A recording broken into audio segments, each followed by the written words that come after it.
Moving on to the main compartment in the Tactical Tailor Malice pack, which is, it's one of the toughest packs I've ever had and has quickly become my favorite.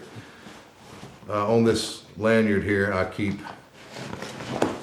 one of the rechargeable UV lights. I can recharge that with sunlight, so if I run out of any type of battery powered light, if I charge that during the day, it gives enough glow at night. I can get under a poncho, read a map, mark my ruck like so, where it can glow. I can relocate it in the dark, that sort of thing. So I keep that staged there. Inside,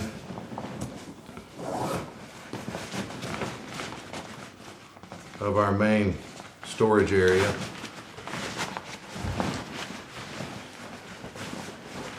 one of the best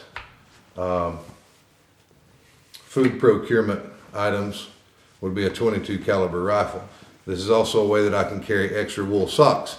So I keep my rifle wrapped up in my socks so that it's padded, doesn't wear and rub against the side of my rucksack and make a hole. Also keeps it quiet. You don't get those clicks and rattles and noises that we don't want to have happening, and it protects the optics. So there's the lower half of the Ruger 1022, chosen because of its accuracy and the fact that I can carry a significant amount of ammunition that if I'm going to use small game to supplement my diet, that's a good choice. But again, you know, only hunt lawfully and legally in your area. Now the socks that I carry are Darn Tough. That's the name of the company that makes them. I wore these for 56 days straight in Vancouver, and they're still going strong. The best socks in the world. Do not wear cotton socks out there, especially in cold weather. So you do not cheat your feet, okay? You've got to take care of your feet, take extra socks, change them often. And so there's one heavy pair for cold weather.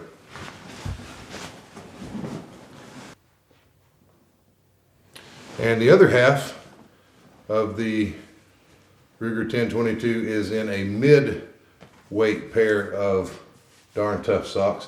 And no, I don't own stock in the company, but these are the only socks that I wear, literally. There's the other half of the rifle. So these used as liner socks if your boots are appropriately sized to accommodate both pairs of socks and still have some room. You don't want to retard your circulation. You want your feet to be able to get that blood, especially in the cold. So there's another pair of socks, depending on the weather and how I choose to cycle those out. Because I'm always going to be wearing wool socks. There's 2 extra pair. That gives me 3 pair. 1 on my feet, 1 pair in reserve, and 1 pair that may be wet because I just washed them and I'm allowing them time to dry. So that's kind of my standard, is 3 pairs of wool socks. Moving on to shelter. This is a shelter sheet that is made by 5 Star Gear. I have carried this particular one for over a year now and have used it with great success.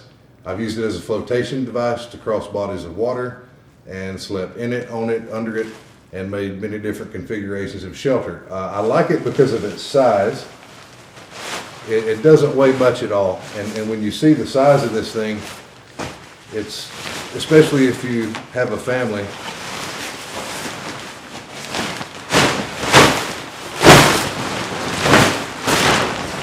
I mean, I can't even really adequately stretch this thing out by myself.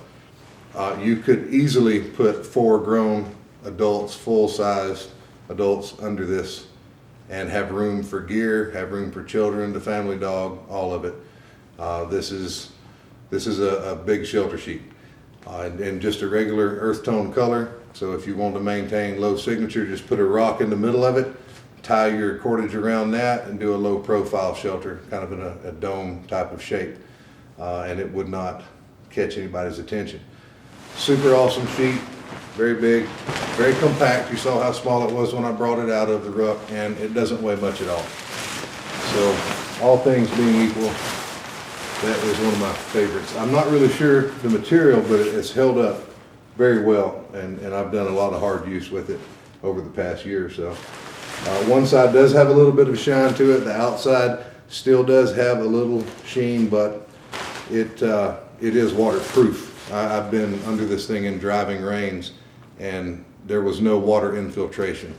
After operating in British Columbia like I did, I place a high value on a dry spot. And when we build the primitive shelters, it takes a lot of work to get them to a state where they're actually waterproof. And even then, there's not lots of room in there typically in the emergency type shelters to work and conduct other tasks. Under this thing on a rainy day, I can be making trap triggers. I can do other things to enhance my survivability.